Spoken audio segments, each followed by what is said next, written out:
can begin. Good afternoon, welcome ladies and gentlemen, and thank you for joining us on this conference on the Russia-Ukraine war and European defense. Also a warm welcome to all our speakers and to the conference organizers. The perception of an existential threat to Ukraine's territorial unity and the integrity of Europe's security came indeed to reaffirm the foundational identity of European security and defense, whether in the context of the alliance or of the European Union. Since February 2022, when Ukraine's sovereignty was violated by Russia, the power to contain Russian revisionism increased in proportion to the ability of actors such as the European Union, the US, UK, Japan, to economically and financially limit Russia's aggression by other means other than war. Also, to the successful imposition of 11 sanction packages that targeted Russia's ability to finance war and the capacity to implement military deterrence measures by NATO and by allied and friendly countries in the Indo-Pacific. Some of the main unintended consequences of this war in Ukraine came under the form of a new set of cooperative measures between former organizations such as the European Union, NATO, and the UN, but also among associations of states such as the G7 and G20, which were reinforced by bilateral support of like-minded states, showing the strategic potential of unity and solidarity of the largest economies in the world and the power of concentration and concertation of positions against a state aggressor. Another important aspect of the war in Ukraine had to do with the role of non-state defense actors such as the European Council, the European Commission, or the European Central Bank, or even the G7, and in the way their role became central to how the conflict has evolved, whether by setting and managing the stage of consensus of European and international cooperation, for instance, with respect to sanctions, but also in the way the aggression on Ukraine has been mitigated. The aggression to Ukraine is indeed an intended war with many unintended effects.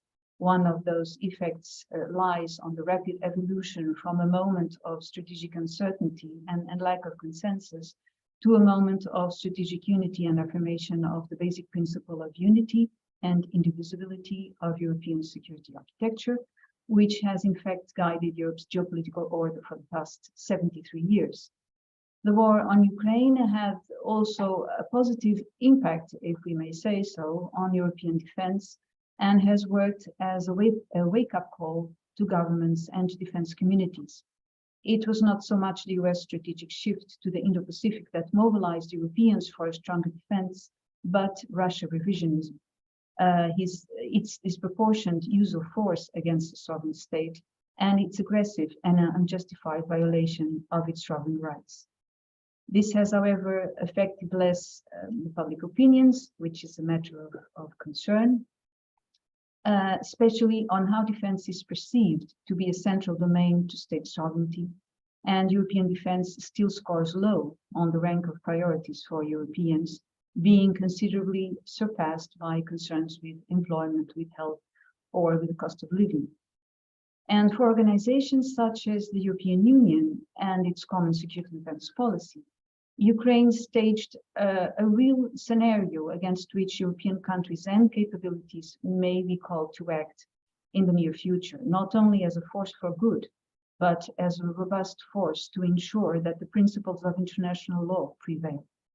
From the specific defense point of view, the war reminded us that cycles of strategic planning, procurement, production, and introduction of resources and capabilities into armed forces units has become shorter and therefore much more urgent.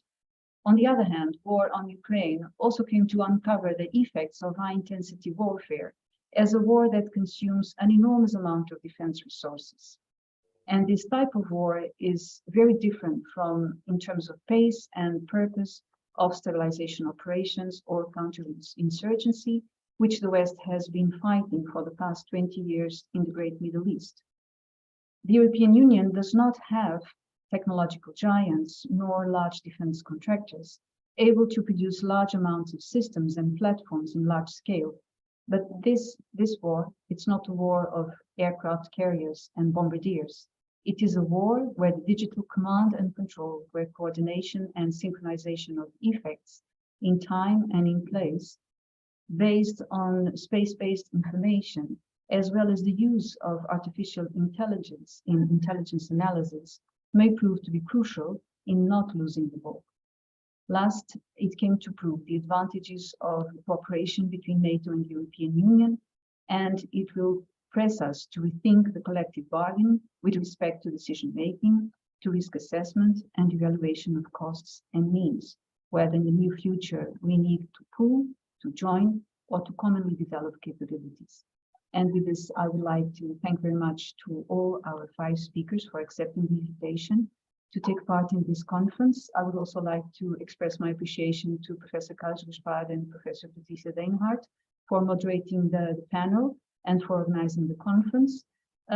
Also a word of thanks to our staff at the National Defense Institute for their contribution to the event, and of course to all our guest participants for your interest on this topic that gives title to this conference. To all of you, I wish you a very, very fruitful debate. Thank you.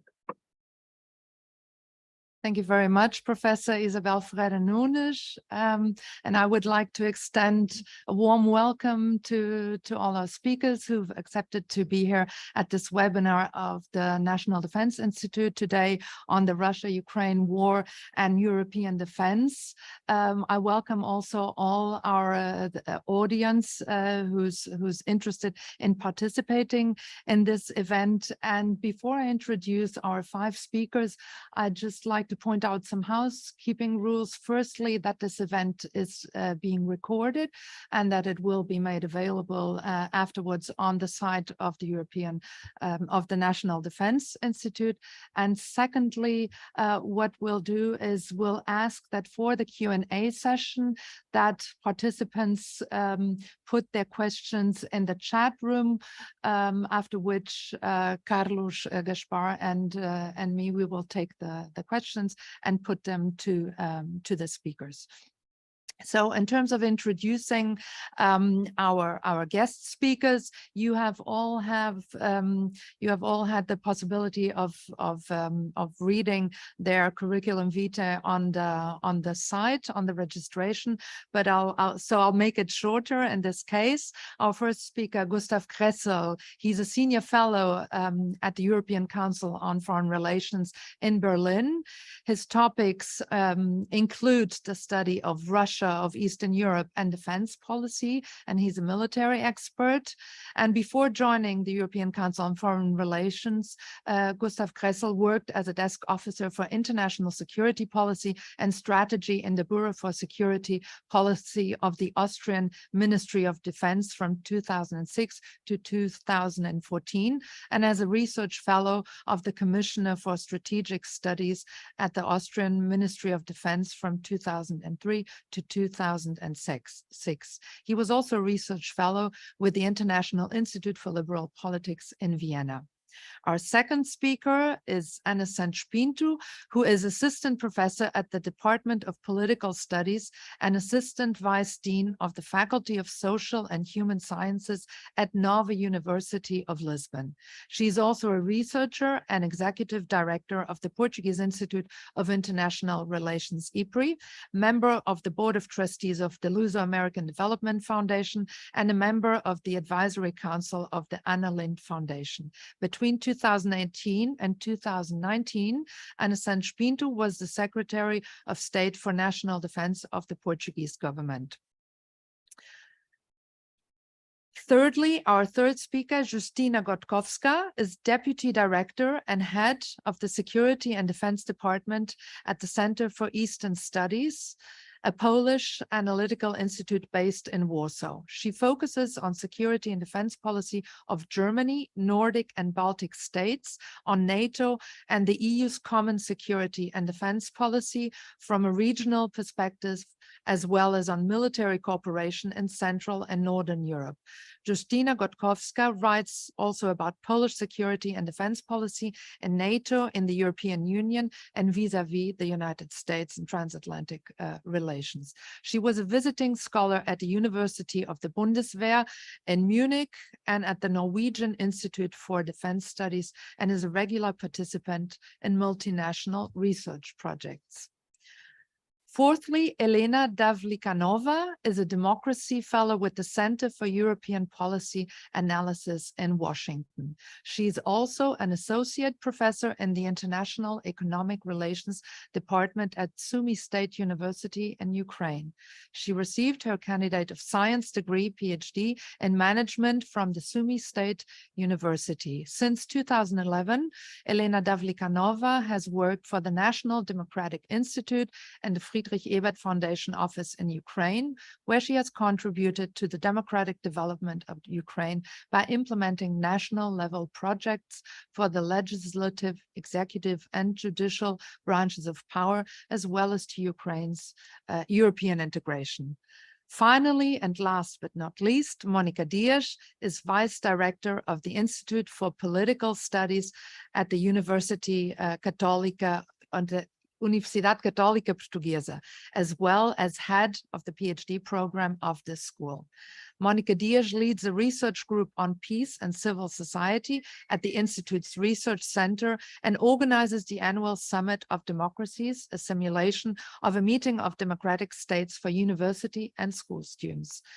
Monica Dias holds a PhD in political science and international relations from the Institute for Political Science of Católica University and works currently in the field of international politics, focusing on democracy studies, peace studies, and international conflict as a professor and a senior researcher. So again, a warm welcome to the five of you, and thank you so much for taking the time to be with us here today.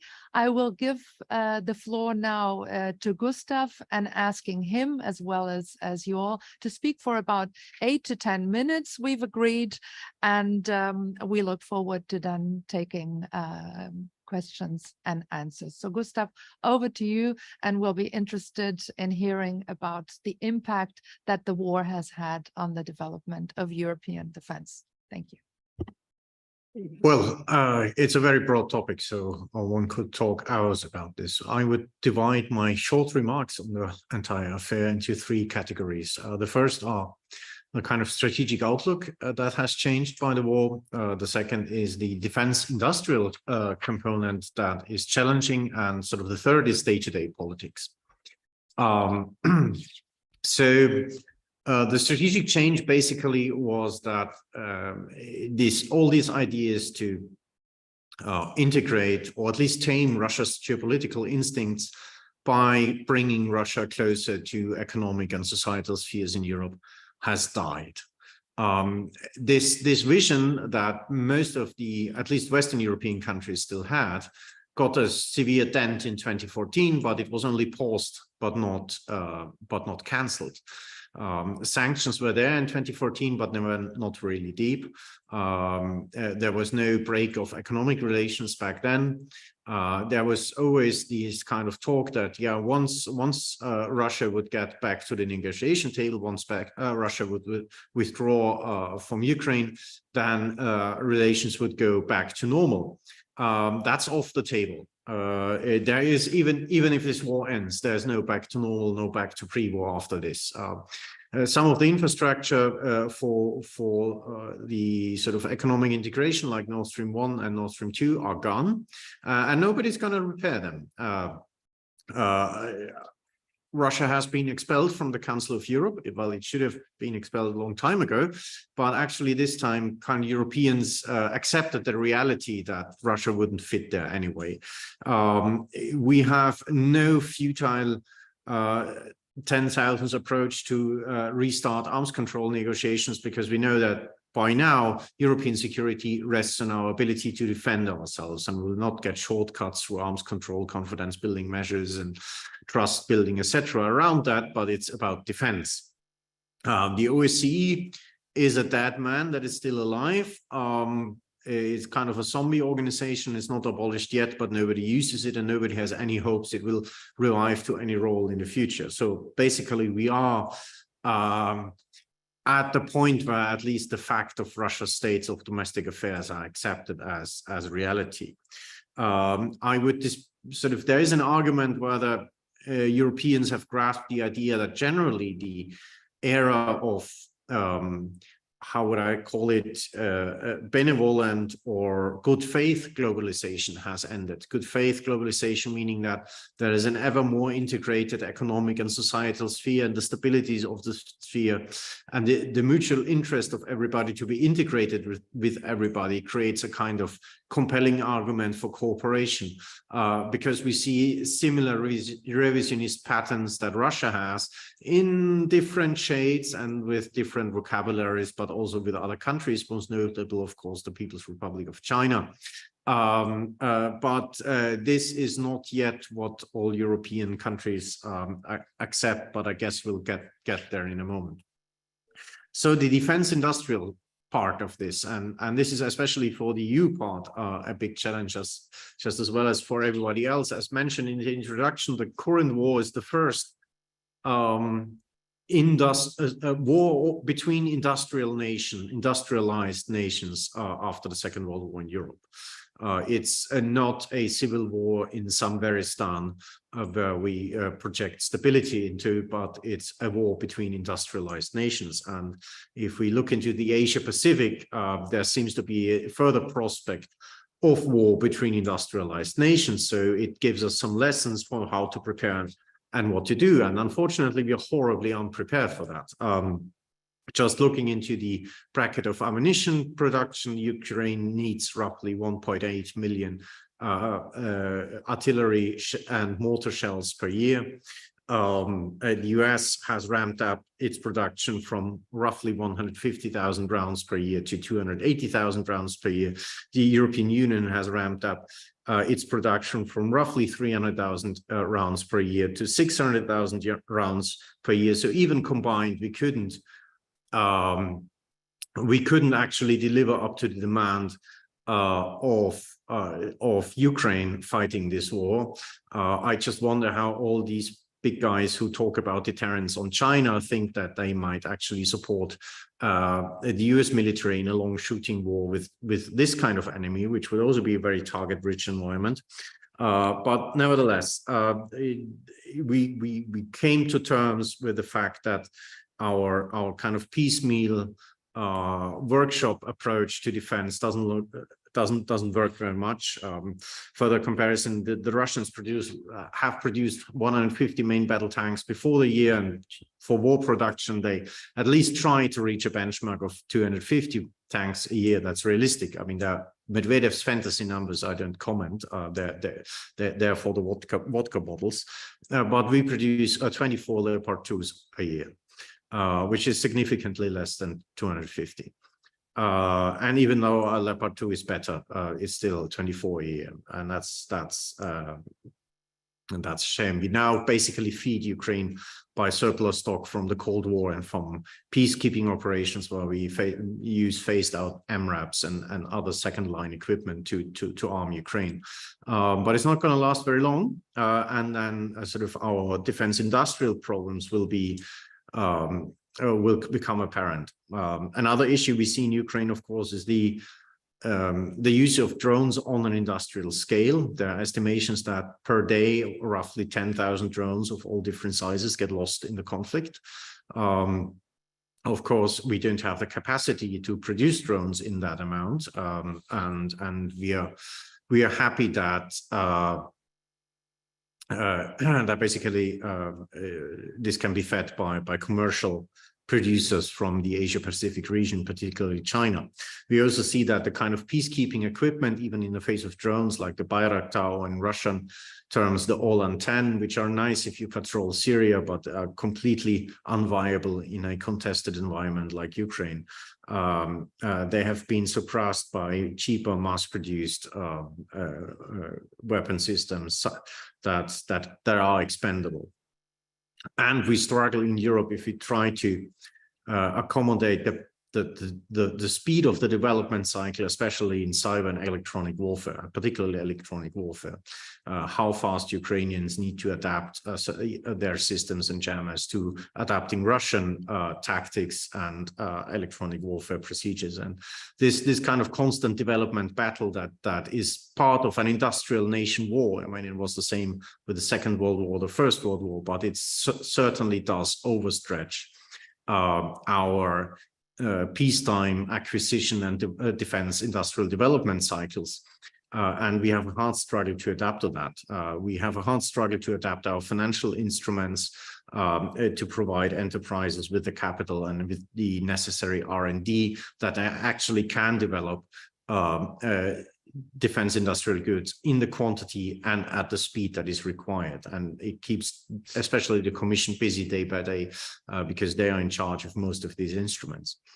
And then, of course, we have the day-to-day support politics to Ukraine, which is, of course, predominantly organized in the Ramstein format, because we first of all, we have more countries on board on that than in NATO. Second, because we have Hungary and Turkey in NATO, and Hungary in this regard is a particular problem.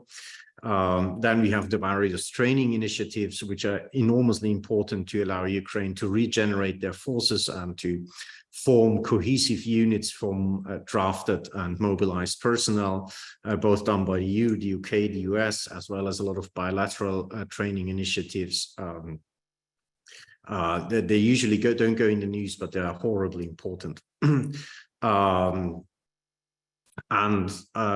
This leads me to my final remarks. The problem is sort of with our current support to Ukraine, we struggle not only with kind of resistance of I would say traditional forces that don't want to grasp that the times have changed.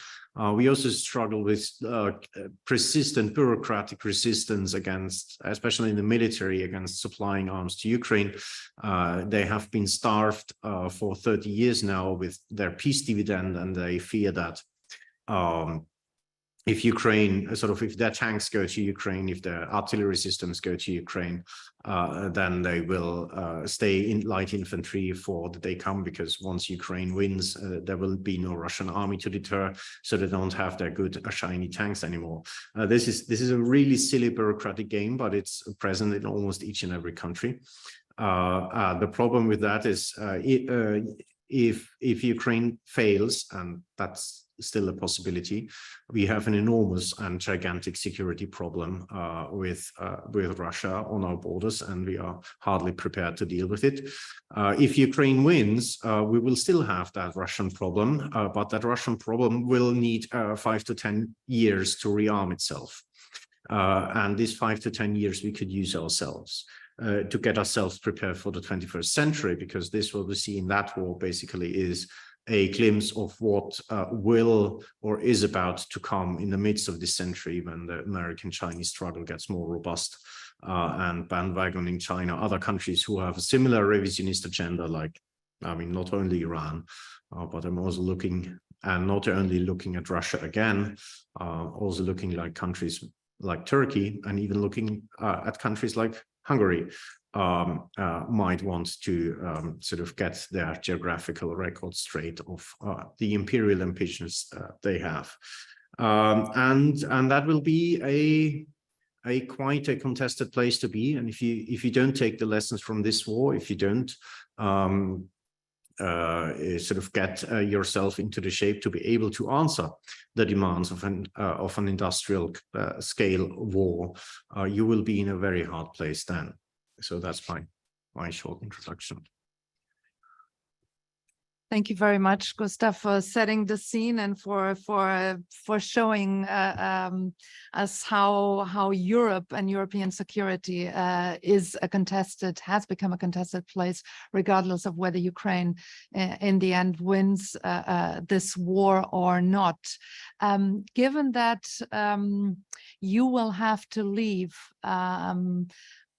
at 3 o'clock, what we are going to do is Carlos and I will just ask 1 or 2 questions. In the meantime, I will ask the audience, in case they have a question directed particularly at Gustav Kressel, to please do so within the next few minutes. We'll take that question as well. In the meantime, I will give the word to my colleague Carlos. I would maybe just ask you to elaborate or to comment on where does this leave us Europeans vis-a-vis the Americans, because basically what you've just described, also in terms of the lack of proper coordination and planning structures and capability to foment a greater defense integration between the Europeans, where does this leave us vis-a-vis the Americans? More dependent on the Americans, or can this war also at the same time be seen as a catalyst towards greater European integration? Or is it the other way around, in a certain way, that NATO has become more important, and in articulation with that also our European dependence on the Americans? This would be my question. I'll hand over to Carlos, who I'm sure will also have a few questions for you. And please do keep your questions coming. Thank you. Thank you. Thank you very much. We very much share your concerns about the unpreparedness, military unpreparedness of Europe and NATO generally in Europe. You started by stressing that Russia is out of Europe. In a sense, the old security architecture of Europe is gone, and we have to rebuild it without having Russia in. But we must have the Ukraine in, since we already invited the Ukraine to become a candidate member of the European Union. How do we bring the Ukraine into the defense structures of Europe? Do you think it is possible to have the Ukraine in the European Union without beforehand having Ukraine into NATO? And how does the Ukraine come into NATO? Do we bring the Ukraine into NATO?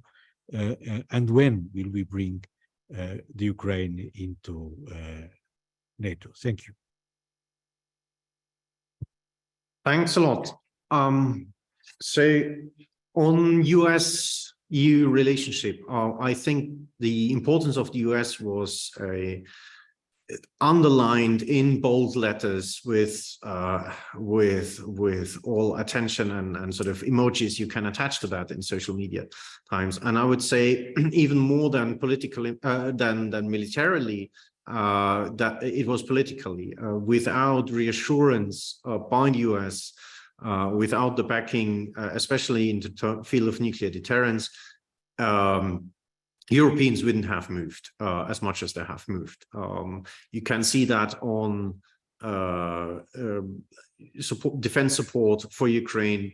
The first thing the Polish government asked for was to speak to the Americans about strengthening American troop presence on their soil, deliveries of Abrams tanks, etc., further defense goods, and then sort of once you had secured that, you could give your stuff and equipment to Ukraine. The same goes with Germany. Look at the Leopard debate. Only if the Americans really have kicked Berlin in the boots and said, you have to step up this kind of your own red line with infantry fighting vehicles and main battle tanks that won't hold up, skip it. They started to move, and the ability of the Americans to kind of get a diverse field of Europeans on the same page is enormously essential. Without that, and without their political leadership, a lot of the structural support for Ukraine that we see today by the European powers would not have come. The second thing, how to get Ukraine into NATO. Well, the problem is this has to be a long-term approach. We see the political resistance between Turkey and Sweden that is holding Sweden up. And we have similar problems with Hungary, and we can complain about Hungary all day. As an Austrian, I'm happy to complain about Hungary all day because we had an empire with them. But at the end of the day, Hungary is a NATO member and they have a veto right. And that's sort of what is part of the reality. So it will be a staged plan. The first will be the kind of Israel scenario, and that happens already during the war. You give Ukraine the equipment it needs to fight for its survival. This is basically what's happening now. I hope we will double down on that. But this is the current situation. Once you have a post-war situation, that means, and thankfully we have a political decision both by Europeans and by the Americans to aim in this war for the international borders of 1991. That's crucial and important. But once you have that, you can basically give Ukraine bilateral security guarantees on top of that, at least to secure their further EU integration and see then how to work on Budapest to skip their resistance against a integration of Ukraine into the alliance. But this is a long-term thing, and especially Ukraine needs to not only have some sort of truce, but needs to have a victory that is a deterrent for Russia to immediately retry the same adventure again. And that means the international borders of 1991. And that will be, for Europeans to support Ukraine to achieve that, will be a hard thing. And we have to basically work day and night to achieve that first. There is one question regarding and following up on one of the questions regarding the 2% defense investment, whether that will be enough for European defense to be strengthened, and what kind of capacity and added value can Europe through the 2% if these defense increases are reached, what added value can Europe bring to the Euro-Atlantic context? Well, in the context of Ukraine, we have the problem that it's not only about sort of 2% and the commitment to spend more, but we have the critical time issue as well. So it is okay if you have a rearmament plan that will work that will run until 2032 or something, and you on a national level will procure more equipment over the time. But the problem is we need to produce a lot more equipment, either to give it to Ukraine to fight in this war, or to replace equipment we need to give Ukraine so that they're able to fight this war in the immediate future. And here, in this time-critical perspective, every month we lose with pointless debates is a lost month.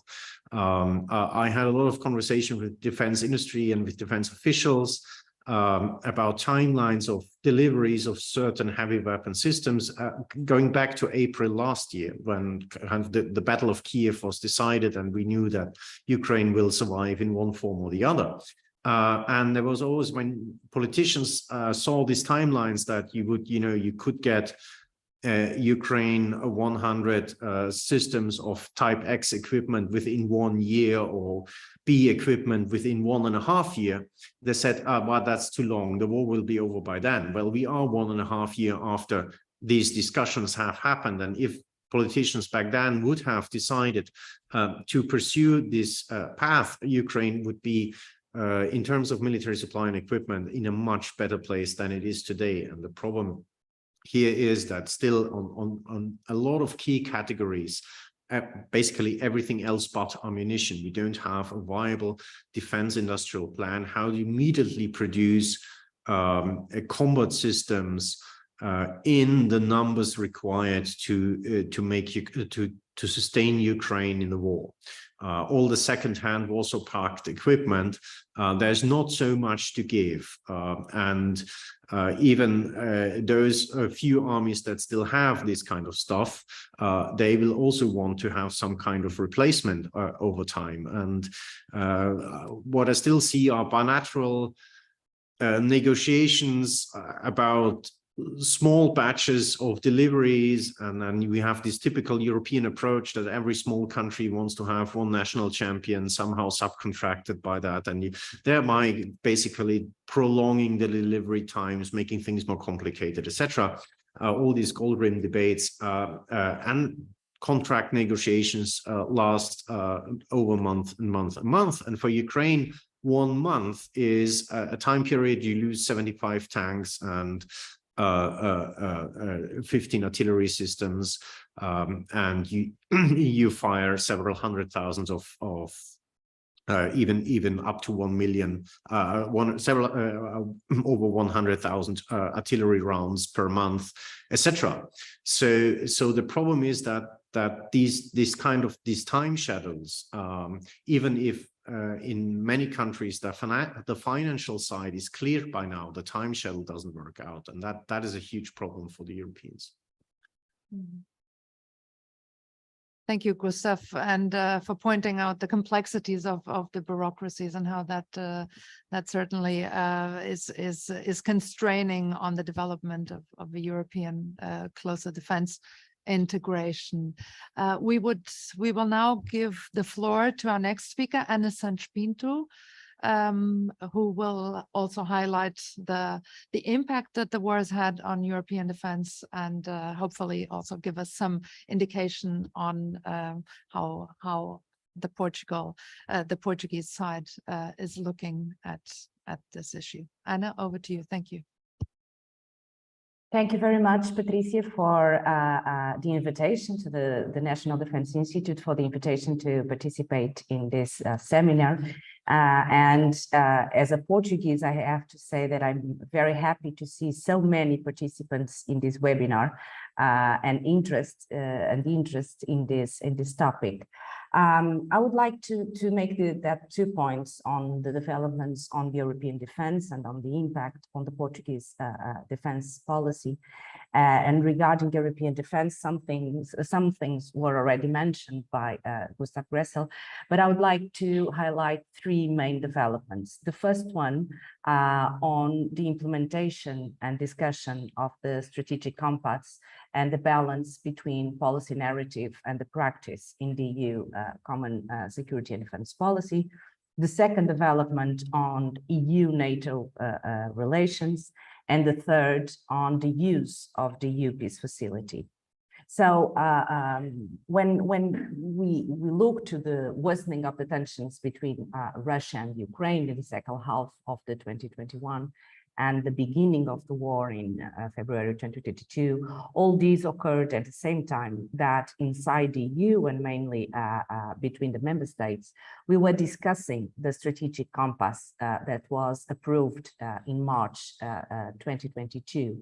And although the essential content of this document was discussed and consensualized as much as possible previously to the war, the truth is that the language that was used in relation to Russia and the regional position of Russia has become much more assertive, either if we use the diplomatic benchmark, but also taking into account what is the traditional new language.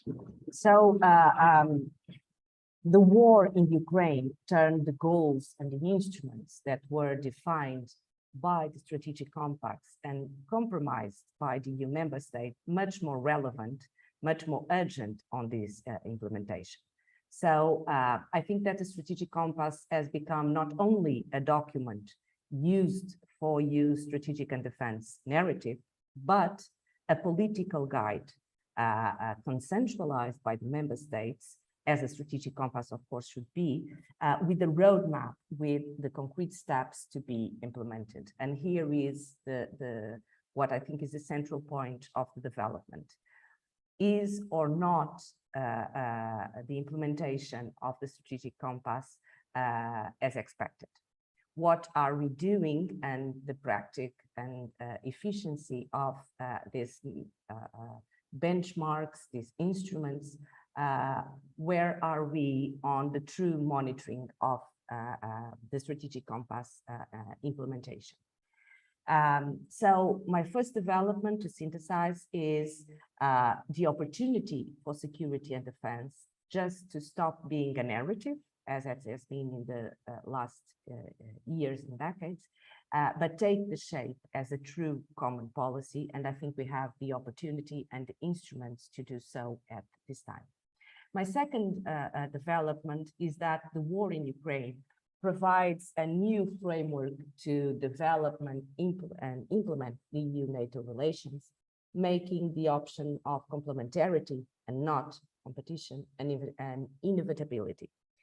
Because the European Union and its member states' weaknesses and gaps in terms of defense are completely clear to all, inside and outside the European Union. Weaknesses and gaps that we are talking about equipment, capabilities, interoperability in terms of several national armed forces storage and stocks. And following what Gustav Gressel has previously mentioned, I think this gives a greater centrality to European defense industries development. So my understanding is that the essential question is, EU member states will continue to depend mainly on EU defense industry, and this has been the practicing within NATO and still be with the current instruments and developments that we are looking and the next NATO summit will show, or the EU member states will choose for concrete developments on a EU defense technological and industrial base in a serious way, in a long-term sustainable way. And this is not only about defense the investments, budget percentage of the GDP. This is also and mainly about what capabilities we need to invest, what are we thinking about research and development, new technologies, artificial intelligence, dual use, and regarding which suppliers should we buy, United States or European? And the European main industries as Germany, France, Italy, Spain are we on a stage to cooperate on this technological and industrially based. And I must say that probably this choice between EU suppliers or US suppliers, private or public, is the most important development for the EU security and defense policy future. My third development is on the use of the EU peace facility mechanism to finance the purchase and the delivery of lethal weapons to Ukraine. I think a first in the EU history, and I understand it as an ontological development for some countries as Germany. Using the EU institution words, European Peace Facility is an off-budget instrument. In practice, it means that came directly from member state budgets. It's not a EU budget financed instrument that envisaged to enhance the EU ability to provide, preserve peace, prevent conflicts, and strengthen international security. Well, the truth is that the EU funds equipment, the EU Peace Facility funds equipment and training for EU partner countries' armies and common costs on EU military missions and operations, not only in the partner countries in Europe, but also in global international scale. If it's true that it allowed a more pragmatic financial response to help Ukraine on military supplies, it is also true that the European Peace Facility spent almost, in the first 12 months of war, almost 60% of the initial planned budget with Ukraine and budget for 21-27.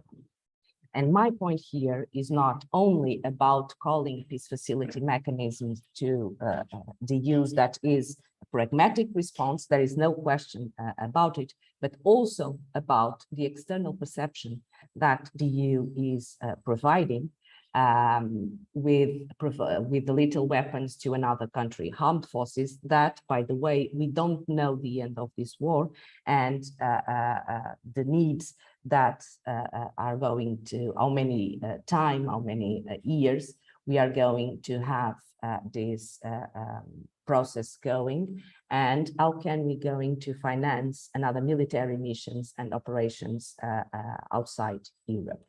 And in the Q&A, I think that we can talk about how we lost non-Western countries with this war. So last word about the Portuguese defense policy. It's consensual, the Portuguese commitment with Ukraine. And I have to say that on the humanitarian commitment, Portugal is the 4th country in the world with a greater percentage of the GDP given to Ukraine. The lower is the military commitment.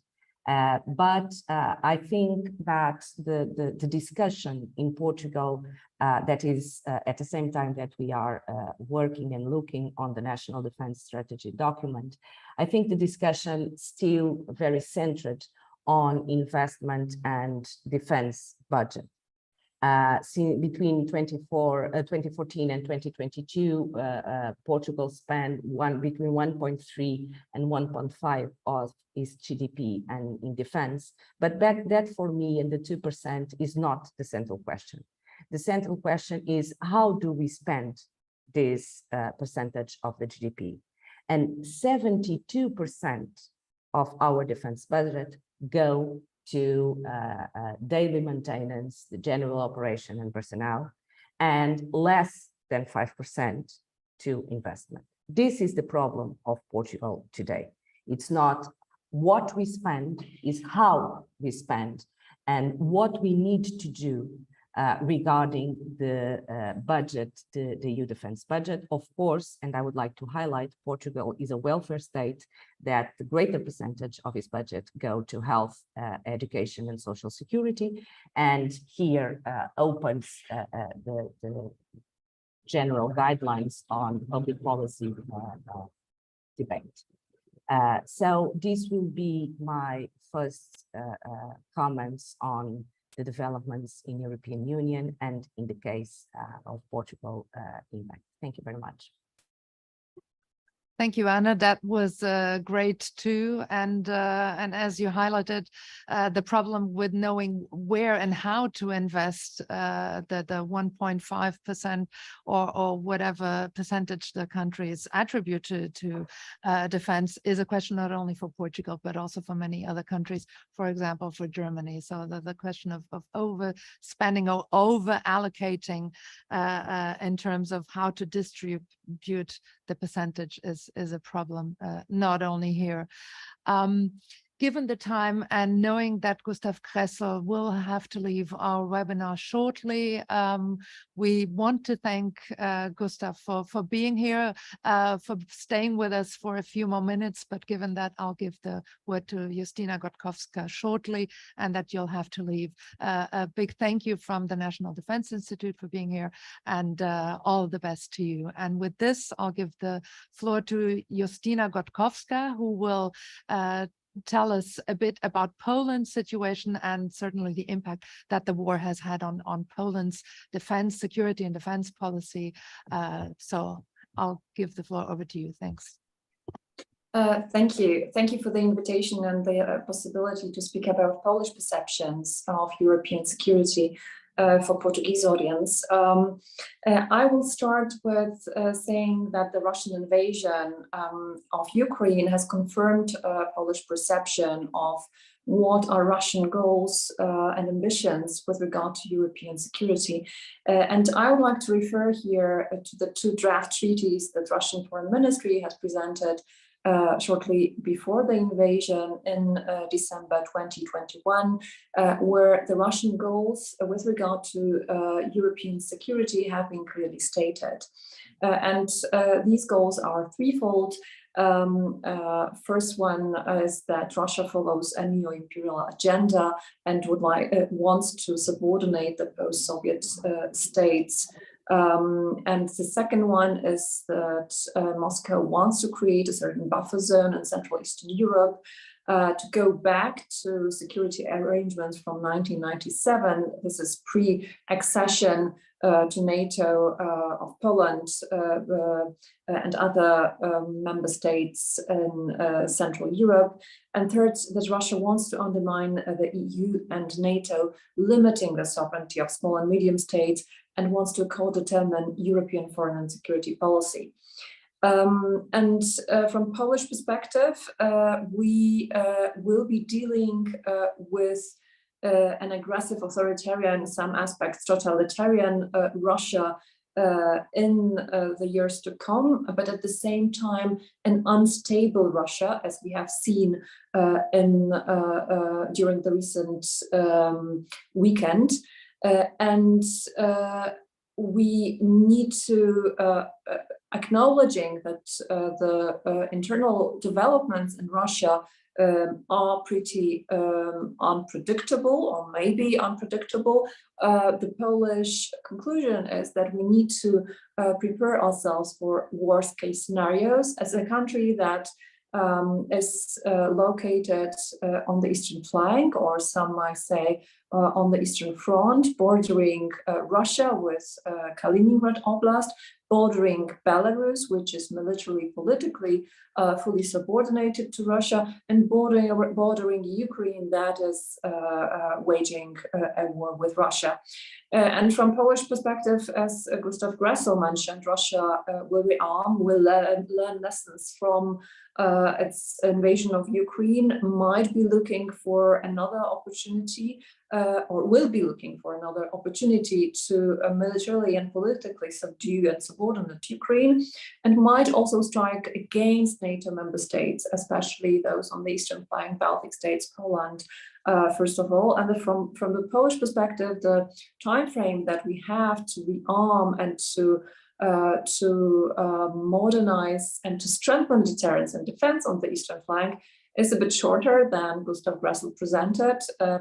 It's not 5 to 10 years according to Polish militaries, but it's rather 3 to 5. This is the time frame that determines Polish modernization and procurement programs, and I will come back to that later. I have 4 points that from the Polish perspective one needs to follow to stop Russia and to contain, to deter Russia from further aggression.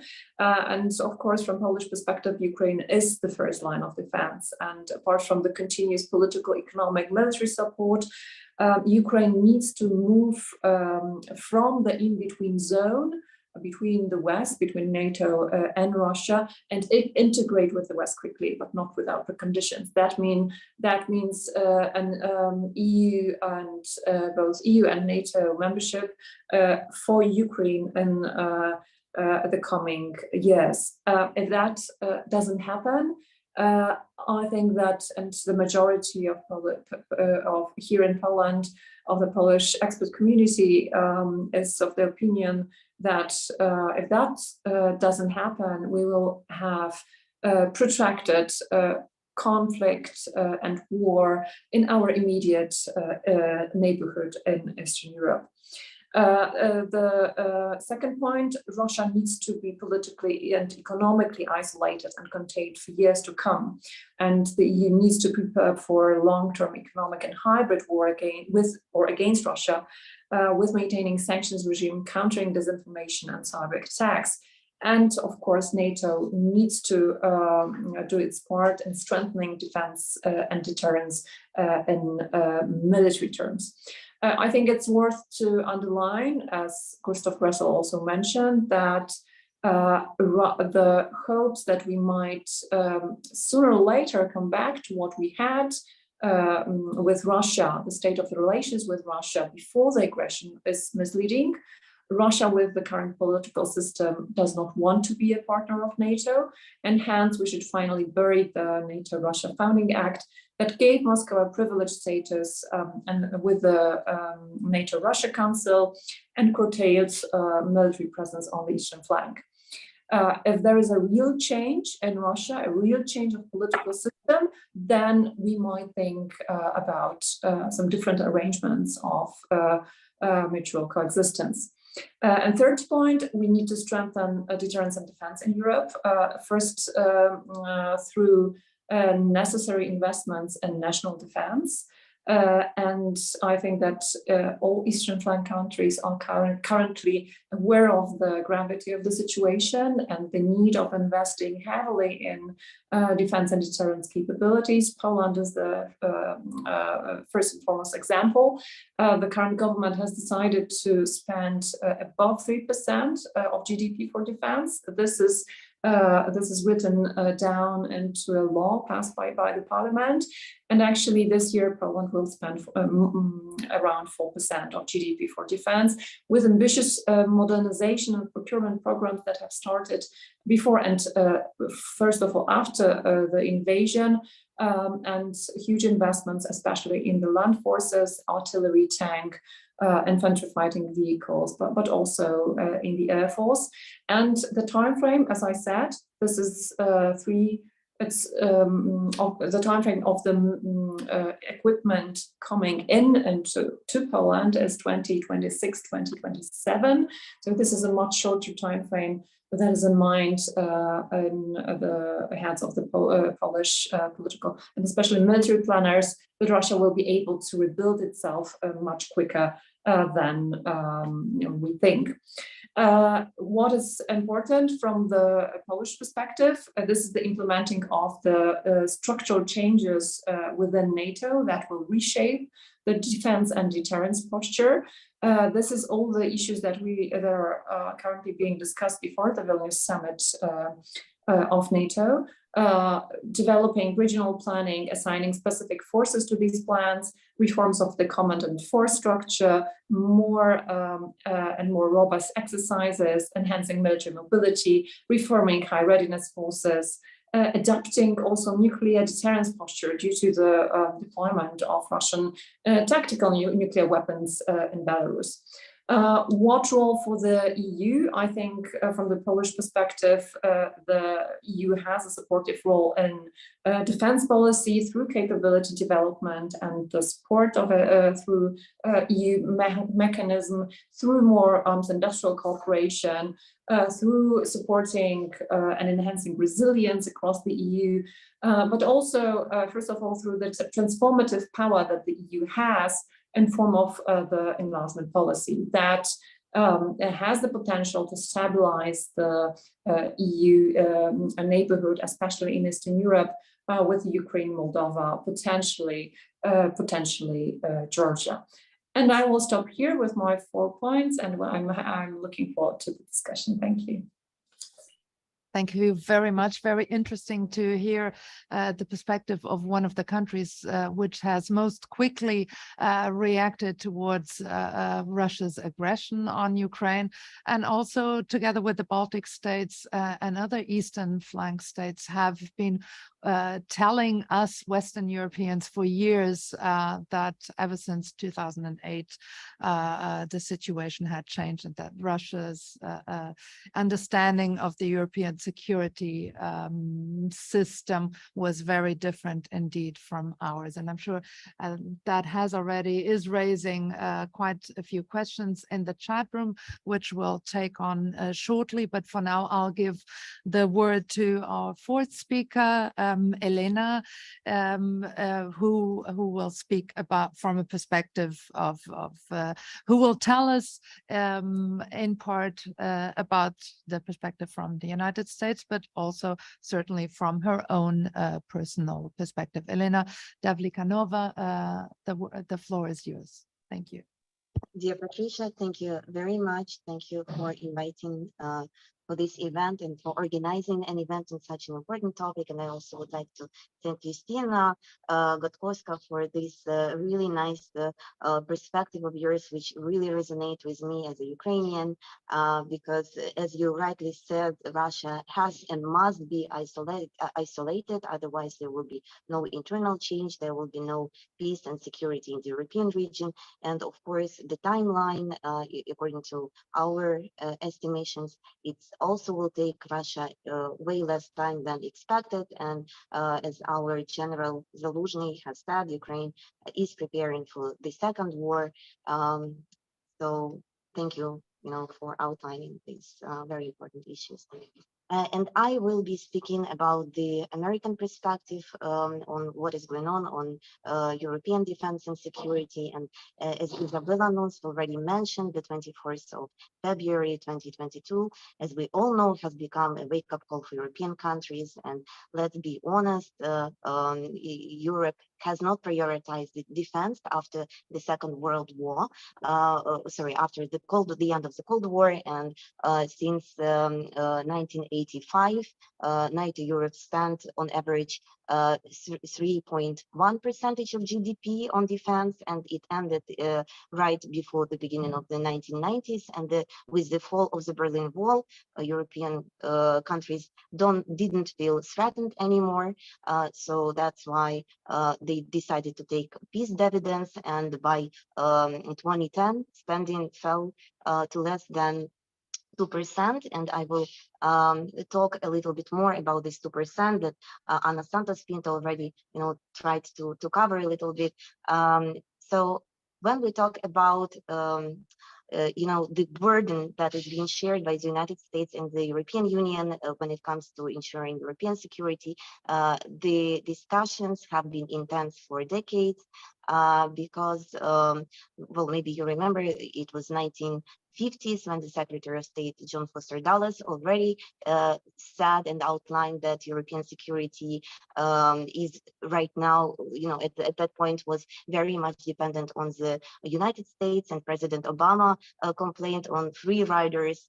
Then later, Defense Secretary Robert Gates warned that Americans are burdened by defending the nations that are unwilling to secure their own, defense, cover their own defense issues, and they are not being serious when it comes to their own security.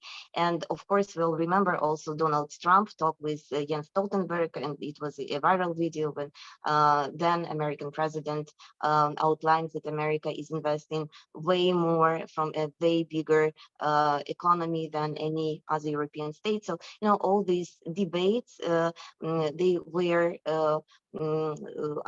undermining the transatlantic cooperation for a little bit, but the war that was launched by the Russian Federation back in 2014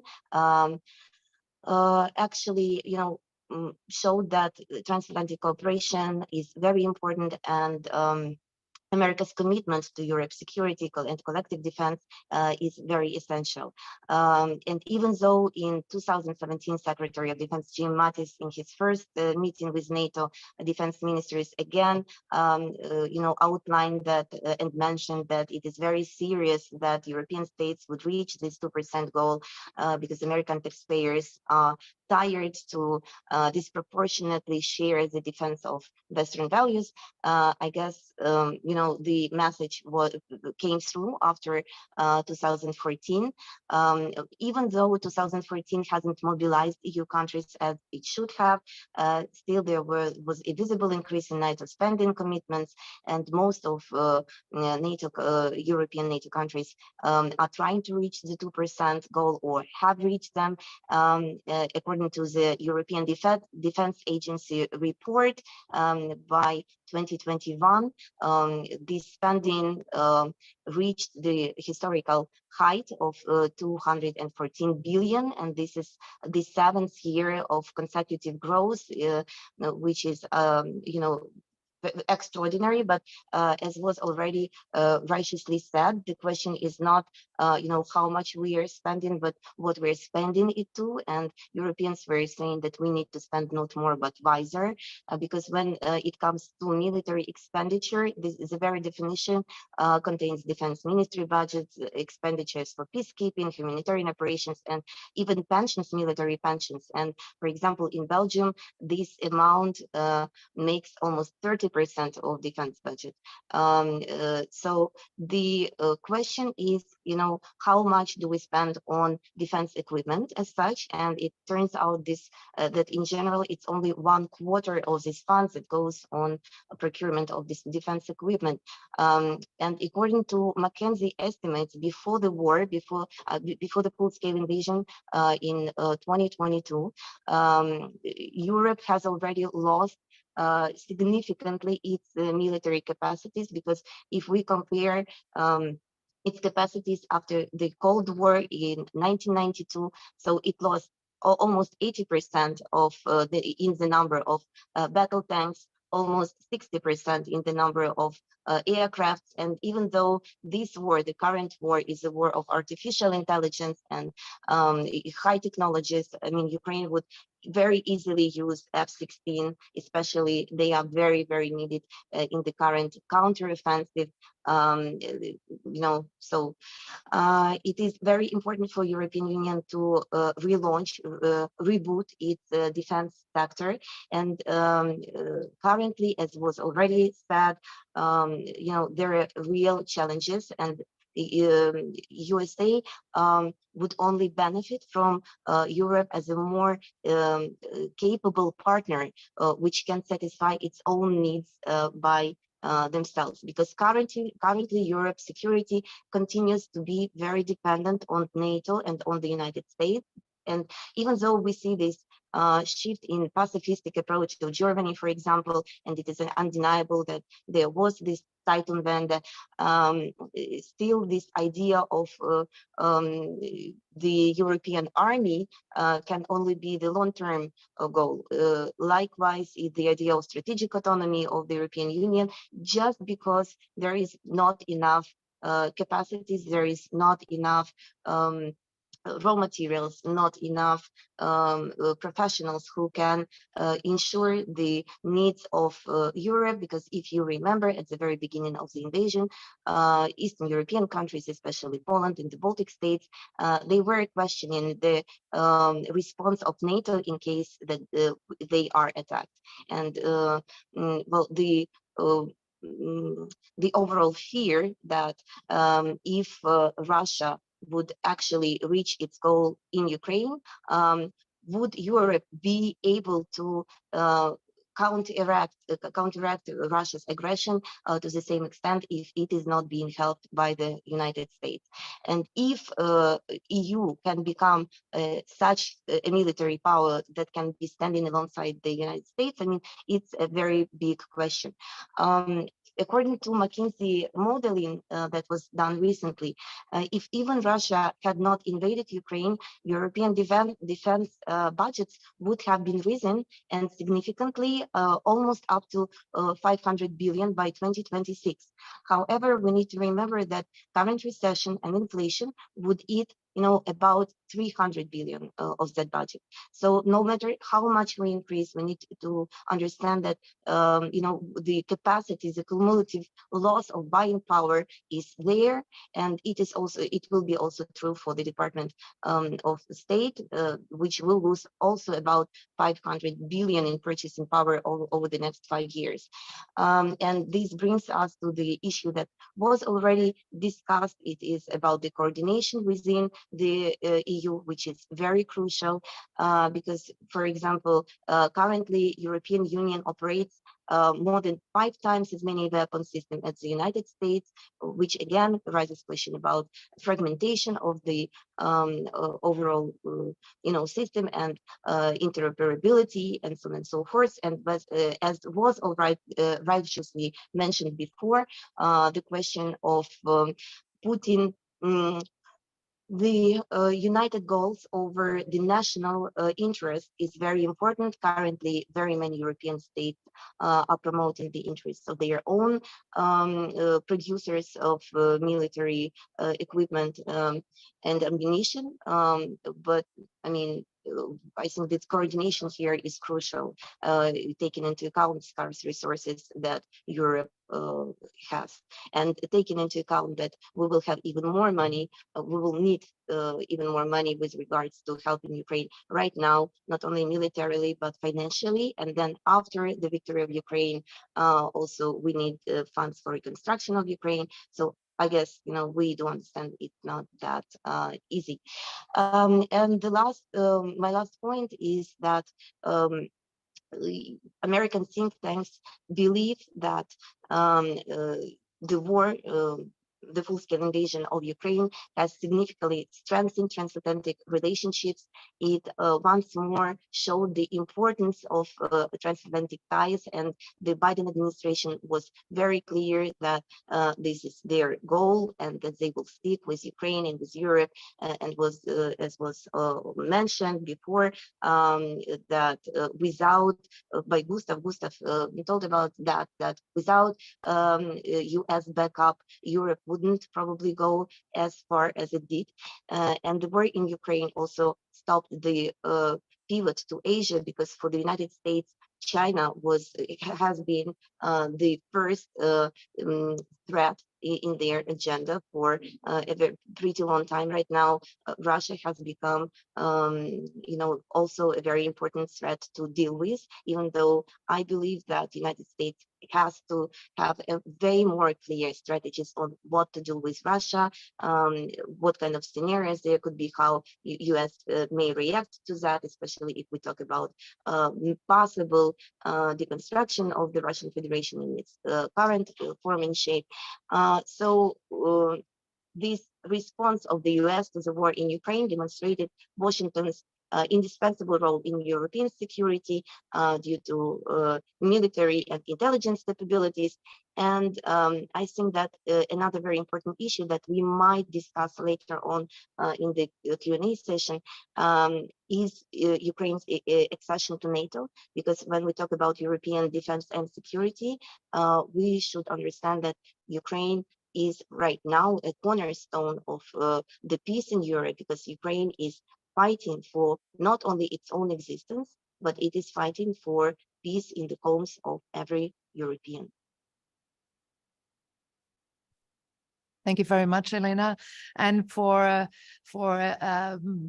showing in terms of the last 25-30 years how there's been a decline in European defense budgets, which have led to the downsizing of Europeans' defense industrial capabilities, and also for pointing out this difficulty of fragmentation, lack of standardization, and that from an American perspective, there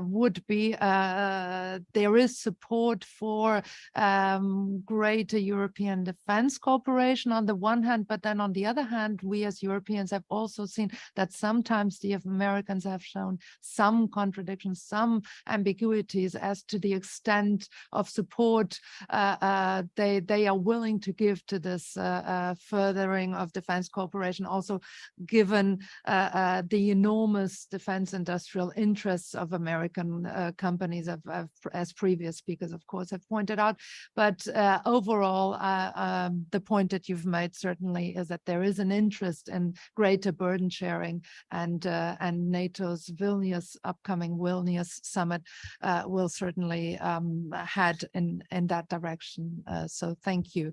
And last but not least, Monica Diaz, I'm happy to give you the floor, and we're interested to hear your perspective. Thank you.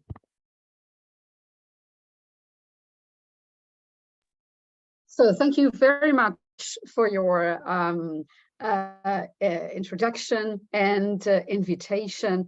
I also would like to say that I feel very honored to be in this panel with such interesting reflections of my colleagues. When you speak as the last person, you always have the feeling that, well, everything relevant has already been said. So, but I will try my best to introduce at least some provocations and some other thoughts. But I would like to congratulate the Institut Internacional for this very timely and important webinar, especially regarding the upcoming NATO summit in just 10 days or so, and also the recent developments on the battlefield in Ukraine, and also politics in Russia, but also in Europe. So we had very interesting, but thought-provoking, in a negative sense, declarations by Viktor Orban, claiming that Ukraine would not be a sovereign state because they would have no capacity to defend themselves, which is, of course, a very interesting concept. And within this context, it's very important to rethink the role of European defense, what has changed and what maybe must even change more. And there's another horizon that seems very important to me. We have a very important election year in 2024. There will be elections in Taiwan in January. This is very far away, what might have, might throw waves on Europe as well. And then we have, of course, in November, the election in the USA. This could also be a very, very important game changer.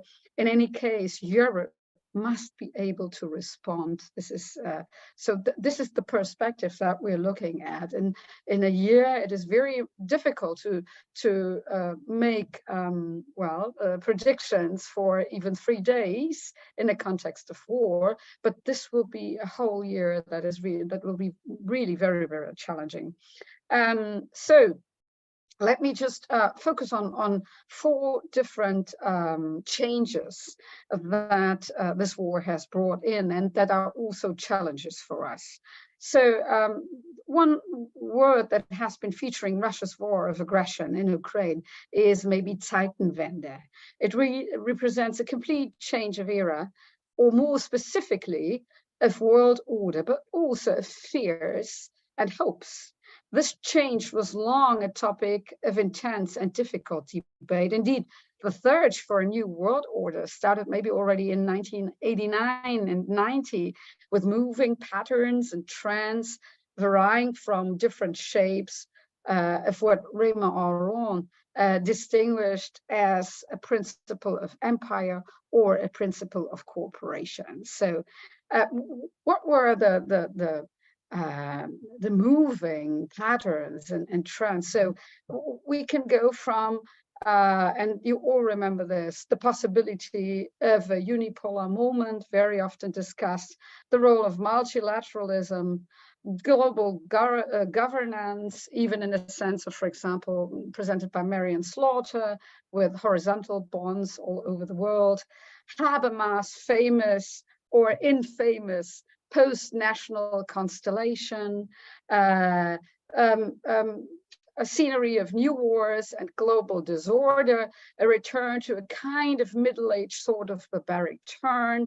And please look at the Netflix series, how many movies and series we have that go back to a middle-aged time of complete disorder. And of course, this is a cultural reflection also on fears and that we have. And of course, always on the table is the return of empires as well. Mary Calder reminded us in her work on old wars and new wars that nation states and even the Westphalian order were not natural, but only a political invention of a specific time, given specific new technologies that allowed new forms of travels and bonds, but also spreading information in a novel way, leading to religious and cultural disruptions, and finally also to new interests and alliances. So everything is on the table again within this conflict and war that usually brings in a new order. But we are still far away from that. With the invasion of Ukraine, many uncertainties, however, and many illusions disappeared. As Patricia said in the beginning, and I agree fully with that, it was really a wake-up call. And for example, as I see the numbers of participants in this webinar, it brought in a completely new interest in the field of defense, in security, and people want to learn more. Students are young students are very, very curious about this. So war entered our houses and our lives. And so I think that, of course, many things change, but one of the most important one that has very, very long-lasting consequences is the change of the political perception that people have regarding war and regarding defense. So the perception of European security and defense changed completely. The perception on how to guarantee peace and also what peace means The perception of Russia, of course, changed, of NATO, and this was very well explained by the speakers who spoke before me. The change of perception of national security and armed forces, and also the dependency. So a change that is really galvanizing and a concrete action regarding Europe's dependency on Russia, but also on China. And this all becomes very obvious. So we have maybe we are aware of the danger, and we are aware of attitudes that are impossible to hold on or to pretend that they don't know exist. And there's another thing that is very curious for me, because unlike other wars, for example, in the Yemen or in Sudan, which are terrible in terms of human slaughtering and the tragedy of everything that a war involves, or even Syria, this war in the Ukraine was a war that people in Europe understood, and also, of course, in the United States and in Canada. So this was a war that people and voters understood. On one hand, in Europe, it's very close, of course, and we can identify with people in Ukraine. They lead similar lives and share many aspirations.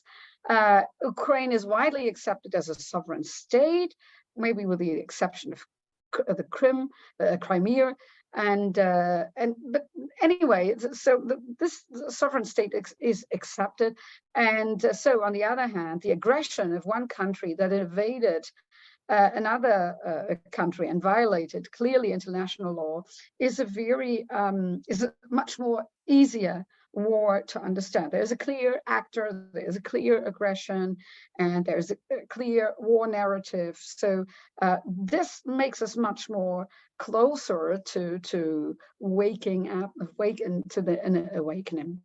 And this perception is very important in politics and strategy, because it changes the groundbreaking acceptance for a stronger investment in defense and a bigger support for military engagement, as well as the NATO, as well as accepting higher prices for fuel and electricity or gas, or basically everything else. So it became clear that peace was not to be taken for granted, but instead it needed a stronger commitment, stronger investment, not only financially, but also military. And peace would be very difficult to achieve, taking into account the brutality of the invasion, destroyed cities, displaced people. Please, let's not be abstract about this war. It involves about 16 million displaced people, about 6 million refugees, abducted children, killing fields, war crimes, ruthless warlords, and you name it. The images of Mariupol are a tragedy for humanity, and the war is exactly this. But still, there were some interesting signs that only emerged from wars, and this was a heroic population and a new leader, Zelensky, of course, as well as his courage to stay in Kiev, and also to speak to the world for ask for support. So I think all the way he used media was also very important. So media is definitely an important point to consider here as well. And another thing that was also very interesting was and made this change happening was also that mighty Russia was unable to accomplish its plans. This was maybe also unexpected for many. And Finland and Sweden are good examples how quickly population change. And I mean, 5 years ago, this would not have been even thought of. And Germany is also a very, very important example of change. Let me speak very briefly to 4 changes. Some of them have been already mentioned, so I will do this very quickly. But I would like to focus not on the changes in itself, but on the perception. So I would like always to think about political, but also a cultural perception, because what we are facing is not only a political shift, it is a cultural shift as well. And this will be very, very important. So, and regarding European defense, because the openness to European defense, the commitment with European defense, this change is a cultural predisposition that was not there and that is there as well. So in Germany, that Zeitenwende was announced directly 3 days after the beginning of the war. And so Germany accepted, still reluctantly though, to a major change in its traditional defense policy. So there were two big new orientation. First, a new investment, about 100 billions in the budget for the area of defense in last year, 2022, and also 2% to agree and to make it to the 2% of that is demanded by NATO, and in the case of Germany, this corresponds to 77 billion euros per year. So this effort will transform Germany in the greatest military strength in the European Union, and also one of the biggest on a world level. And although of many German reluctancies historically understandable, regarding leadership position. So this time, in fact, ended. Now Germany is really challenged and must change. And so it's not only about signing a check. It's also or helping on a humanitarian level, or technically it's also sending combat vehicles and men. And by the way, 4,000 men have been granted to Lithuania in the next day. So this is also very important. And then, of course, the change of Germany regarding Russia. I think this has been covered already. I have, however, to add that last week, the German government presented a strategy paper on Germany's defense. This is a very important paper, but I have to say it is not very inspiring. It is a mixture of accomplishing this Zeitenwende, but taking more time than expected and needed, and exposing many hesitations and lack of leadership again. But we have to understand that the political situation in Germany is complicated. The coalition is difficult to hold. Popularity for the chancellor is sinking, and the polls show an increase of the AfD, Alternative für Deutschland. And please don't forget that this party is completely funded and supported by Putin. The members of this party, before the war in Berlin, they would enter the Russian embassy and go out. So it was very clear, and this is not to stop. Another aspect is this change of perception regarding Russia. I think this was also covered, so I just mention it.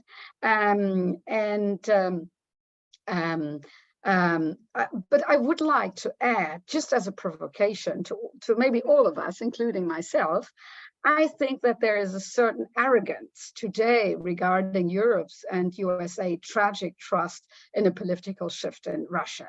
So today it's very easy to say, oh yes, I knew, and we never should have, and this was wrong.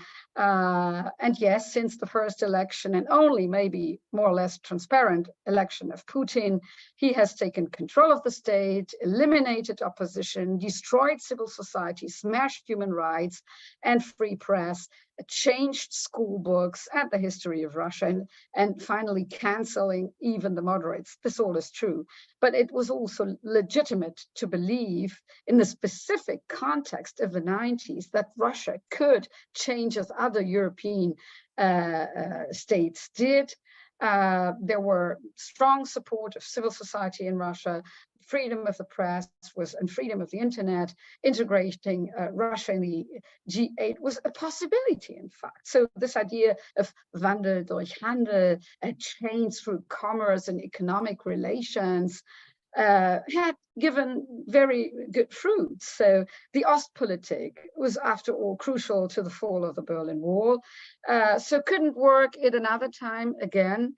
So I think at least until 2007, until the very, very famous and unfamous again speech of Putin at the security summit in Munich, that these hopes had a reason to exist. Of course, with the invasion of Georgia and the Crimea in 2014, things changed. But I think we should not be so arrogant in order when we judge the past and good efforts. So also it has been widely covered, and I finish in a moment, the change of perception regarding NATO. So it is clear that NATO is not obsolete, that it is very necessary, and that that the military capacity of Europe allied with the NATO is important to guarantee peace. And this implies weapons, men and women, and also technology. And of course, it was an awakening also, and a new life for NATO. And finally, what changed was our idea of peace. So the question is, what peace will be possible after this war? So certainly it is a peace guaranteed by a strong defense. So it is not a civilian peace by, and with all, and I say with this with all the respect, and some of you know me, so it is not a peace that can be supported only by the prayers for peace and of the peace movement. So it is a peace that must be guaranteed by a strong defense and a strategy for the defense. But a peace treaty, in any case, will not be enough. A sustainable peace must include measures and means of post-conflict peace building. A reconstruction will be absolutely necessary. A new Marshall Plan, maybe Ursula von der Leyen plan, or I don't know if it is a Biden plan, but at least I would hope it would be, and not another name of any other president, but we never know. A true process of reconciliation, and that might take a generation. We have to be very, very frank about this, might be necessary. And any peace negotiation must include Ukraine. And sorry, this has not been on the table very clearly. And they have very, very high but legitimate demands. So the restoration of borders, including Crimea, the reconstruction and of cities and reparations by Russia, the punishment of war crimes in the third place, fourth, guarantees of future security. And this is very important for my point here. So the Ukraine is bounding to European defense. Ukraine needs the perspective to be integrated in NATO and the European Union. So we are bonded from now on. This is a change. And this is a very important and long-term new responsibility for Europe. And the last demand by Ukraine is, of course, the most difficult one, because they demand a regime change in Russia itself. And so to conclude, I mean, this is a moment where we have to, in fact, change this wake-up call. We can not longer hold on. And maybe it's also, we have to take sides. Before we could live in this piece of not taking sides, and maybe we should think to conclude of Max Weber. He speaks in a very interesting text written 100 years ago, more or less, about the ethics of convictions and the ethics of responsibility. And I believe that, of course, we must be responsible, but this is the moment of an ethics of convictions too. All major wars, as I have said, bring geopolitical changes. In the 20th century, the image if Abbas brought a new order connected to law as a way to find peaceful resolutions on conflicts. So we must be hopeful that this war must also bring in a new international system for the 21st century that is not based on an empire far away, but in fact on a multilateral system and based on the rule of law and international law, and of course on human rights. Thank you so much. And because these are the European values and the values that. Thank you, Monica. Thank you very much. Thank you to all speakers for very interesting and lively discussion. Just to keep the conversation going, I have two or three points. First, I cannot resist pointing out that although we are speaking about European defense and the strategic compass was mentioned, none of the speakers spoke about European strategic autonomy. It seems to be something that is perhaps in the past, although specific issues of European strategic autonomy were raised, and namely the issue raised by Ana Santos Pinto about European weapons procurement. Should we choose European suppliers? Should we choose US suppliers? Should we choose Asian suppliers? Apparently Poland has bought weapons from South Korea. This is an important point that it was not finally developed. Is European industry ready to achieve its modernization and development in the short time that we have to restore the capabilities of European and NATO defense?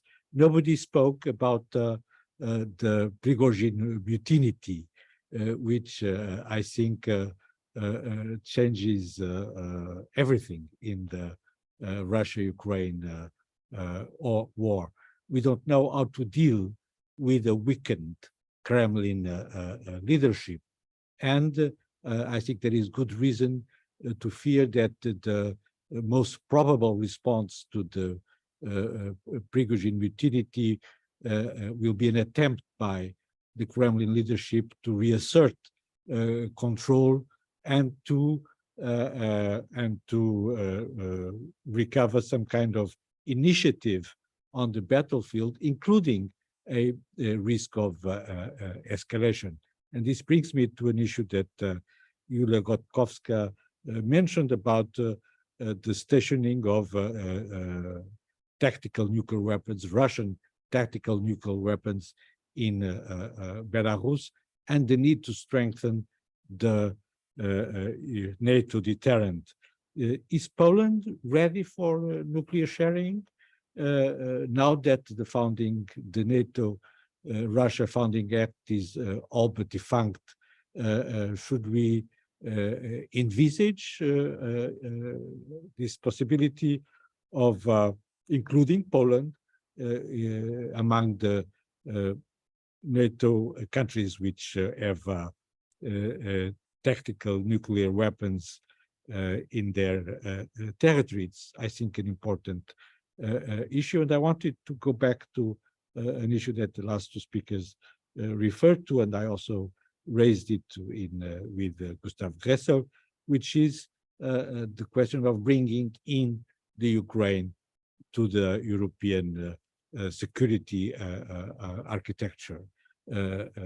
All the countries that joined all the East and Central European countries which joined the European Union previously joined NATO, and rightly so, actually, because it's in a sense easier to bring. It was easier to bring those countries into NATO than into the European Union.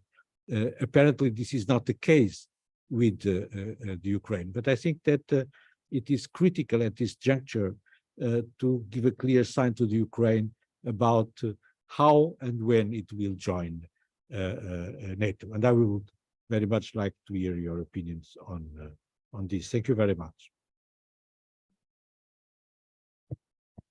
So maybe what we'll do, thank you, Carlos, what we'll do is give every speaker in the same order as they started the opportunity to reply. In the meantime, there are a couple of questions in the chat. If I may just add one or two, a lot of them were already answered by you as you were speaking. But maybe one in particular raised a question about the role that Brexit played. To what extent did Brexit influence the European Union's responsiveness in its support for Ukraine? Has it made a huge difference? What sort of implications did the UK's role play? Also, because it hasn't really been mentioned here, in fact. And maybe another one would be regarding Poland, in terms of Poland maybe undergoing, in terms of the EU and NATO countries, one of the biggest changes in terms of its defense spending increase, in terms of the role that it is in the process of accepting, of taking on in terms of leadership. And sometimes if you compare the German and the Polish position, you will see, yes, Germany has announced its Zeitenwende. It's been slow in coming, but that Poland, in contrast to Germany, has maybe showed a much stronger political will to translate and to quickly translate it in terms of procurement, buying F-35 fighter jets from the Americans or from South Korea, as Carlos has just mentioned. So the question would be here, to what extent will this alter the balance in Europe, and also a little bit taking into account that at some point Poland has maybe had some distrust vis-a-vis Germany, but also France in being assertive in its response towards Russia. Thank you. So maybe in the order as you started, so we would start with Anna Sanspinto, then Justina Gotkowska, Elena, and then Monica. Thank you very much, Patricia. I'm sorry if you hear some very hard noise because they started construction and I closed the door. I closed the window, but I'm sorry if there is a huge noise when I'm talking. I'm going to try to answer to some of the questions that were raised and what is my knowledge. First, the question of the European strategic autonomy. I think that in the current moment, it's very ideal to talk about strategic autonomy when it's so clear that we don't have the minimum resources to guarantee our security and defense, to provide this security defense. And above all, because I don't see strategic autonomy just as security and defense, but mainly as economic chains of values, a series of indicators and political coherence that I don't think are in the central topic today. I think, first of all, member states should discuss and consensualize a common understanding about strategic autonomy, and then we talk about how to build that and the way to build that. The second question also raised by Professor Gaspar is regarding the European industry and its current state of the art. No, I don't think we are ready to achieve modernization and develop in the short term. That is very, very clear. But if we don't start at some point, we never get there. So the question is using what are the dual capabilities background, using what is being invested in research and development, we need to start building a technological and industrial base, but again, in a very serious and cooperative way. What I foresee is that majority of the countries will going to invest their 2% in short-term buying key in the hands equipment, again, without interoperability and without creating capabilities in Europe. And we are going to continue with this problem of shortage, vulnerabilities and gaps.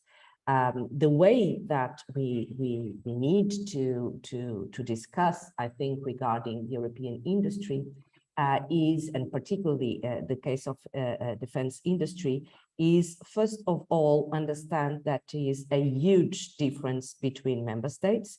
And the fact, for example, that Germany announced such a huge amount of investment in defense, that we see how it's going to be implemented, is also because Germany is one of the main industries and defense industry. So part of that investment will going to get in again in Germany economy. The same will happen in the case of France or in the case of Spain and Italy. If we're going to look, for example, in the case of Portugal or in the case of Greece, and Greece is a huge spender in defense for several reasons,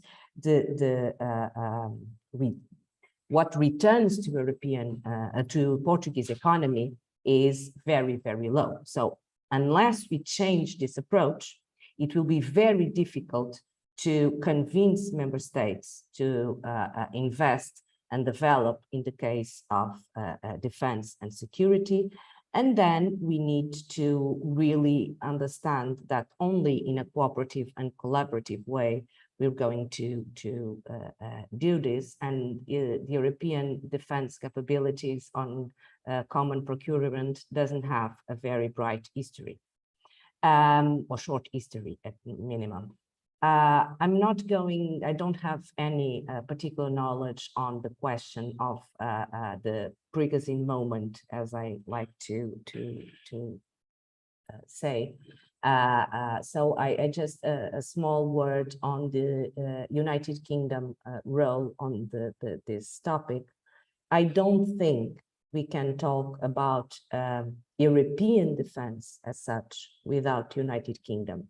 Not only in the case of conception, because the UK is now out of the European Union, but in the case of cooperation, and it's a good way to include the United Kingdom in the new dynamic with European Union.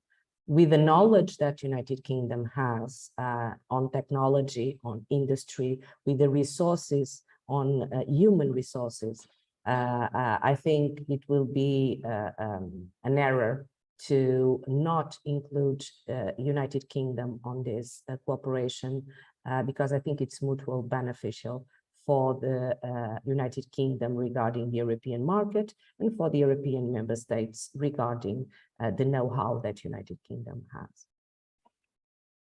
Thank you very much.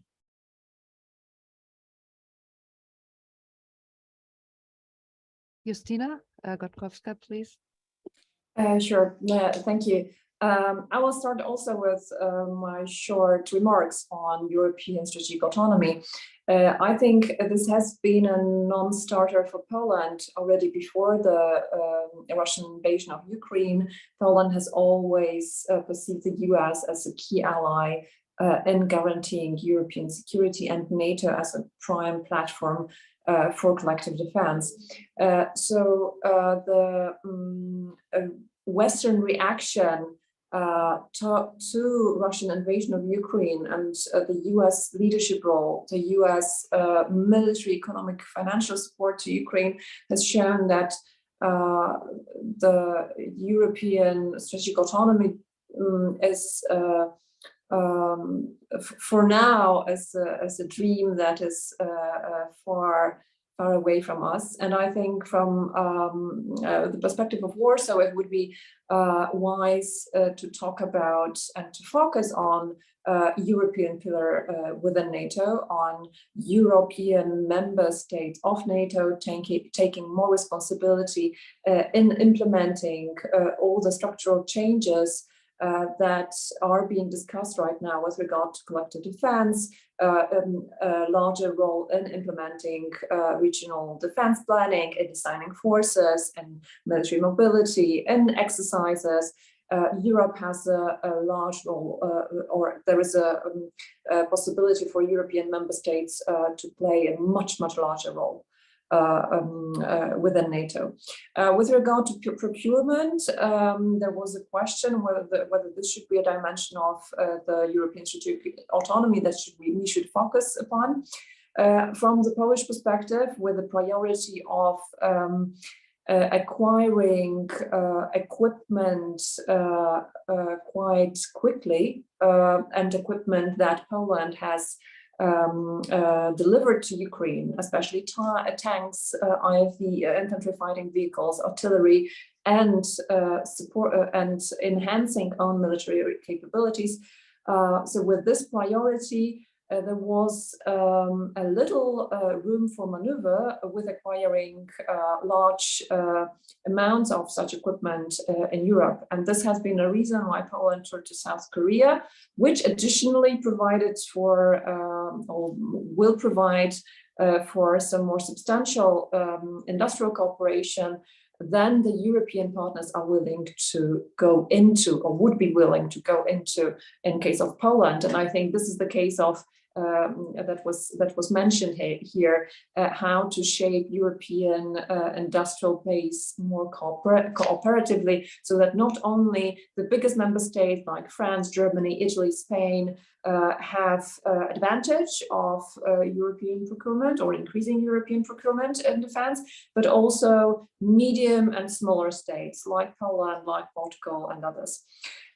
With regards to, I would like to mention the role of Brexit, because I think that's important from the Polish perspective. I think that Brexit increased the role of the UK in European defense.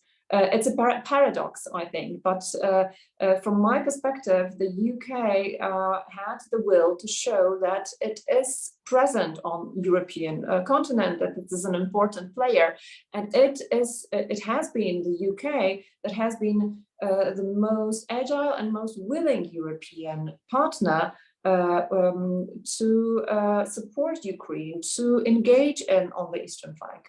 Of course, UK, as other big European member states of NATO, have limitations with regard to military capabilities. UK needs also to invest much more in the land forces from the perspective of the eastern flank. So there are gaps to be filled in, but from the perspective of Warsaw, from the perspective of Ukraine, Ukraine has been the Western allies who paved the way for certain moves with regard to weapons deliveries for Ukraine, the Storm Shadow being the example. Coming back to Poland, is Poland ready for nuclear sharing? I would put the question differently. Is NATO ready for accepting Poland in the nuclear sharing program?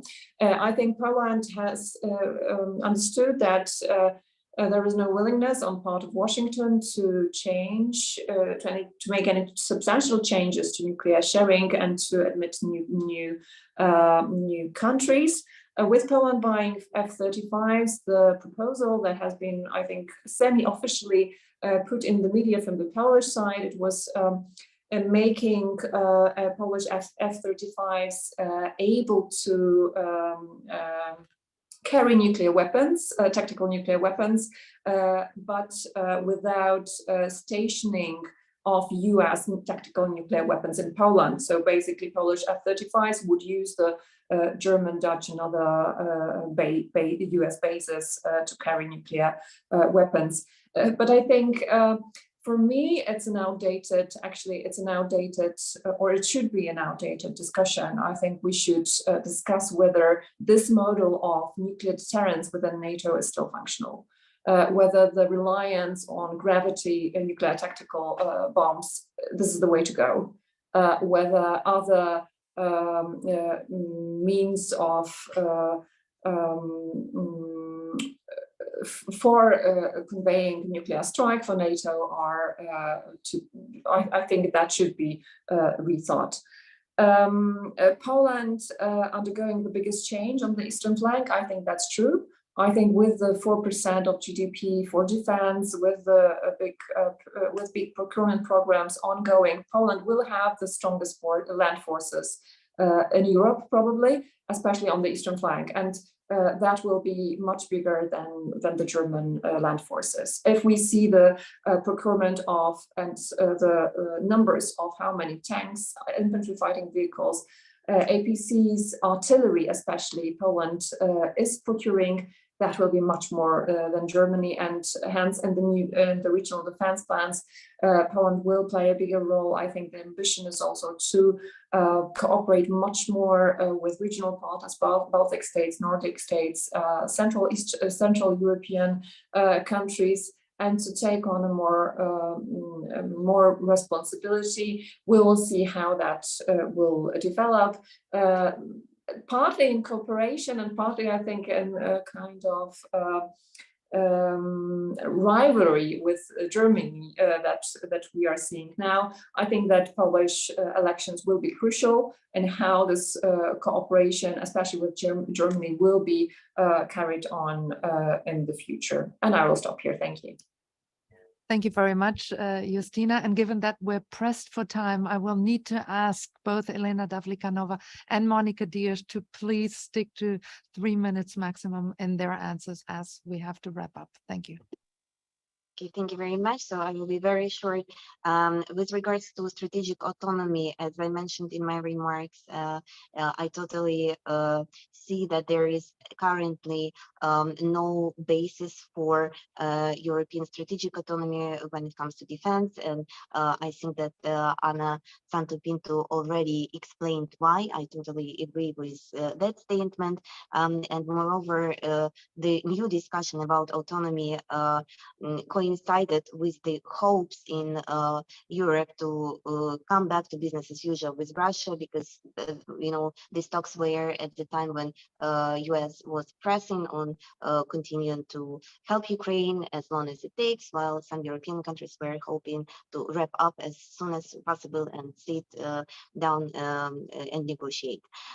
With regards to Ukraine and NATO, Ukraine must be accepted into NATO. It is I think it is a historical mistake that at this Vilnius summit, we will probably, most probably, we will not get a very clear algorithm of NATO accession. We do understand it's impossible during the hostilities, when hostilities are ongoing.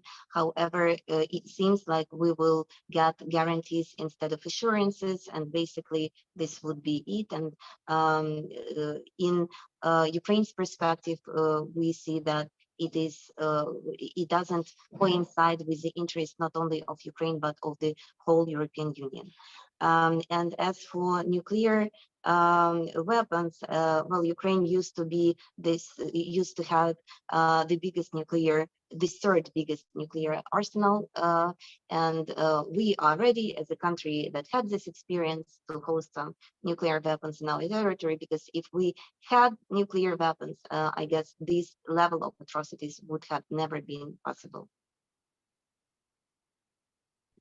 Thank you, Monica.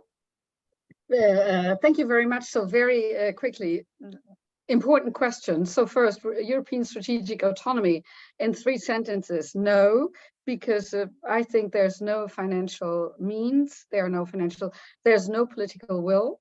There's no consensus on this in Europe, so it's not going to happen. And maybe this is the time to unite on a wider level, on a NATO level, and not on a only European level, and then go together with NATO. So it's overlapping, and maybe NATO will be the focus to answer to Russia's threat. And on the industrial capacity, I just want to add that it's not a technical answer, but again, one of perception. I remember some years ago that industrial capacity in this field was regarded as a bad business and bad guys. It was a hidden area, or very, very discrete area. And today it's an open discussion. I think there is a difference here in the industrial, and people in the population claims it and wants it, demands it, the renewal of the armed forces and the technical equipment. So it's very open, and there is a support for this. And regarding Poland, it's very interesting because some years ago, well, in the beginning of the millennium, Poland was considered within another conflict as New Europe. And there was also the old Europe. And I guess in this field, we again have a competition between New Europe, especially headed by Poland, and old Europe. So it will be interesting to see how Germany and France will respond, will react to this pushing forward of Poland. They will certainly do. And finally, UK, we don't have time to discuss that. It would take longer, but I think it's very tricky. And the question is, in my view, how will the UK react to German growth and also Poland's strong investment? They don't want to stay behind. And so this will be a very tricky topic. Thank you. Thank you very much, and especially thank you also for being so brief in your last statements. So we've raised a lot of questions. You've given us a lot of interesting food for thought, some answers, some challenges, and obviously this is a hot topic to follow, European defense, and maybe one way to try to give one partial answer is to combine the necessity for a European pillar in NATO with greater European defense cooperation and investments. But the Vilnius summit on the 11th and 12th of July will maybe give us some answers for that. In the meantime, we are sorry that we couldn't take all the questions that were asked in the chat room, but we thank you for your interest, and especially to our 5 speakers, to the 4 present and to Gustav Kressel. Again, our thank you. Thank you from the part of the National Defense Institute. Thank you from Carlos Gaspar and from me for your time. And I'm hopeful that one day we'll meet again to continue our conversation. Thank you very much. And a good afternoon to all of you. Thank you. Muito obrigada. Thank you. Thank you. Bye-bye. Thank you.